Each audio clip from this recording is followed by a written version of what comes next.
കാരണം അച്ഛൻ നമ്മളെ പഠിപ്പിച്ചത് സ്തുതിക്കാനാണ്.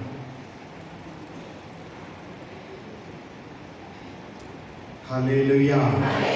കാരണം പ്രശാന്ത് അച്ഛൻ നമ്മളെ ഏറ്റവും കൂടുതൽ പഠിപ്പിച്ചിരിക്കുന്നത് ദൈവത്തെ സ്തുതിച്ച് മഹത്വപ്പെടുത്താനായിട്ടാണ്. സംശയമുണ്ടോ ആർക്കെങ്കിലും? പറഞ്ഞ ഹല്ലേലൂയ, യേശുവേ നന്ദി. കാരണം അച്ഛൻ ഇന്ന് സ്വർഗത്തിൽ നിന്ന് സന്തോഷിക്കണമെങ്കിൽ, സന്തോഷിക്കുവാനായിട്ടുള്ള കാരണം നമ്മൾ നിമിത്തം കാരണമാകണമെങ്കിൽ അച്ഛൻ പഠിപ്പിച്ചത് നമ്മൾ ചെയ്യണം. നമ്മുടെ കർത്താവിനെ സ്തുതിക്കുവാനായിട്ട്, കർത്താവിനെ മഹത്വപ്പെടുത്തുവാനായിട്ട് തയ്യാറാക്കണം. പറഞ്ഞ് ഹല്ലേലൂയ, യേശുവേ നന്ദി, ഹല്ലേലൂയ. സ്നേഹബഹുമാനപ്പെട്ട പ്രശാന്തച്ഛന്റെ വിയോഗം നമുക്ക് എല്ലാവർക്കും വേദന ഉണ്ടായിരുന്നു എന്നല്ല എന്ന് അത് പറഞ്ഞു തീർക്കാൻ പറ്റാത്തത് തന്നെയാണ്. എന്നാൽ നമുക്കറിയാം, തിരുസഭ മാതാവ് എപ്പോഴും സ്മരിക്കുന്നത്, ആദരിക്കുന്നത്, വിശുദ്ധരെയൊക്കെ സ്മരിക്കുന്നതും ആദരിക്കുന്നതും അവരുടെ ഏത് ദിവസത്തെയാണ്? ജന്മദിനത്തെയാണോ? അല്ല, മരിച്ച ദിവസത്തെയാണ്, അല്ലേ?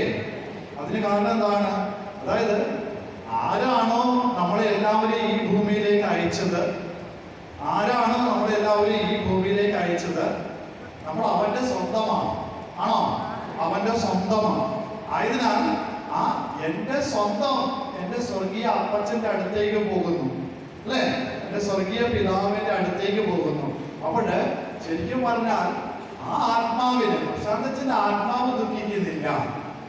പ്രശാന്തച്ഛന്റെ ആത്മാവ് ദുഃഖിക്കുന്നില്ല. കാരണം അച്ഛൻ ഇത്രയും നാളും എന്തിനു വേണ്ടിയിട്ടാണോ പ്രയത്നിച്ചിരുന്നത്, ഇത്രയും നാളും എന്തിനു വേണ്ടിയിട്ടാണോ അച്ഛൻ പ്രയത്നിച്ചിരുന്നത്, അച്ഛൻ വിശുദ്ധ പൗലോസ് അപ്പോസ്തലൻ പഠിപ്പിക്കുന്നത് പോലെ ഞാൻ എന്റെ ഓട്ടം പൂർത്തിയാക്കി.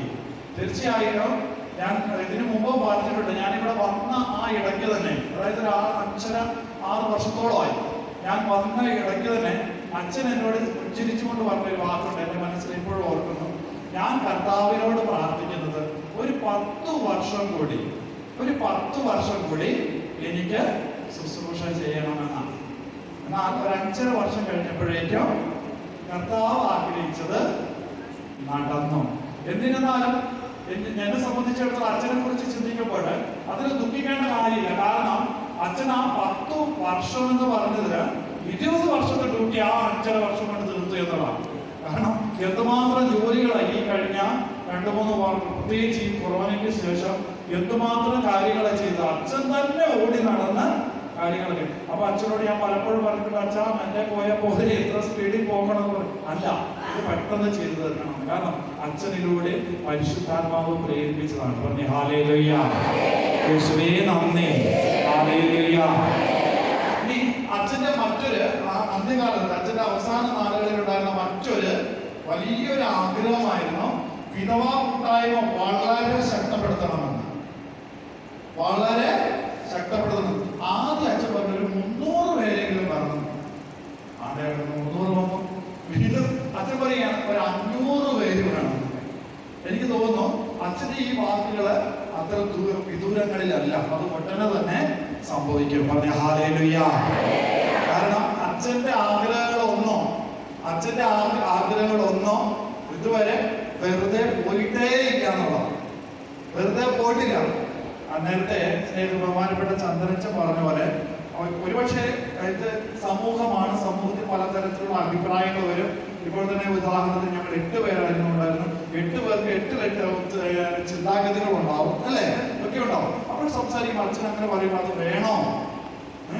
നമ്മളൊക്കെ പെട്ടെന്ന് സാമ്പത്തികം നോക്കിപ്പോ, അല്ലെ? അങ്ങനെയൊക്കെ വേണോ എന്ന് ചോദിക്കും. അച്ഛൻ പറയും വേണം.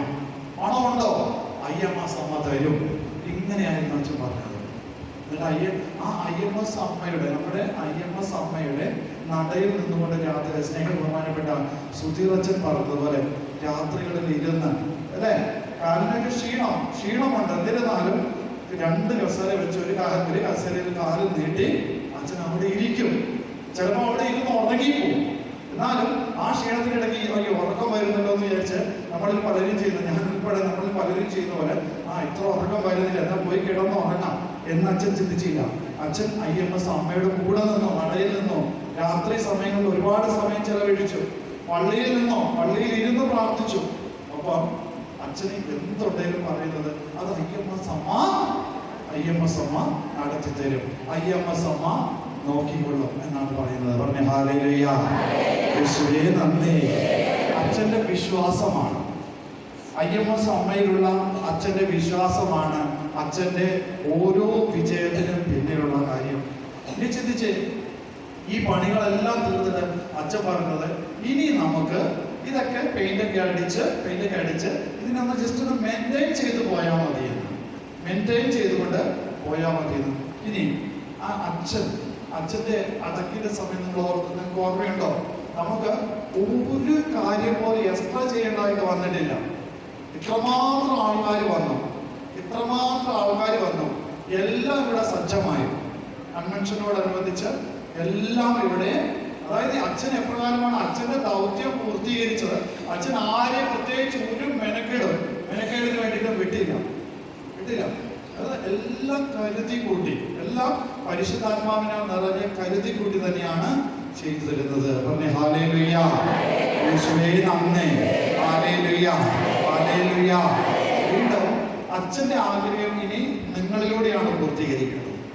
അച്ഛൻ പറഞ്ഞു ഒരു 500 അമ്മച്ചിമാരെങ്കിലും ഇവിടെ ഇതേപോലെ എല്ലാ ശനിയാഴ്ചയും വരണം.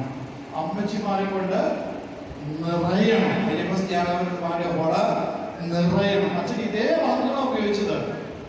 അമ്മച്ചൻ സഹോദരിമാരെ കൊണ്ട്, വിധവയായിട്ടുള്ള സഹോദരിമാരെ കൊണ്ട് ഇവിടെ നിറയണം, എല്ലാവരും വരണം.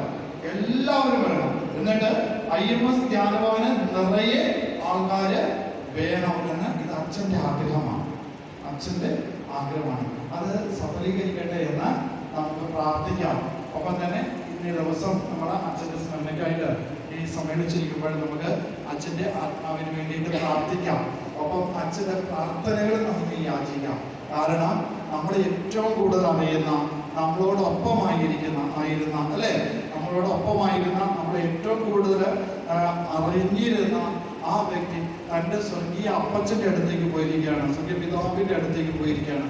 ആ സ്വർഗീയ പിതാവിനോട് ചേർന്ന് നിന്ന് അച്ഛൻ നമ്മളെ പഠിപ്പിച്ചത്, ഇവിടെ നിന്ന് പഠിപ്പിച്ച അതേ പഠനങ്ങൾ നമ്മൾ ചെയ്തുകൊണ്ട് അവിടുത്തോട് പ്രാർത്ഥിക്കുമ്പോൾ അച്ഛനും നമുക്ക് വേണ്ടി ശക്തമായിട്ടുള്ള മാധ്യസ്ഥനായി മാറട്ടെ എന്ന് നമുക്ക് ആഗ്രഹിക്കാം, പ്രാർത്ഥിക്കാം. ഒപ്പം തന്നെ ഈ അനുസ്മരണ ചടങ്ങ് ഉദ്ഘാടനം ചെയ്തതായിട്ട് നിങ്ങളെല്ലാവരും അനുവാദത്തോടു കൂടെ പ്രഖ്യാപിച്ചുകൊണ്ട് ഞാൻ അവസാനിപ്പിക്കുകയാണ്. നിങ്ങളെല്ലാവരും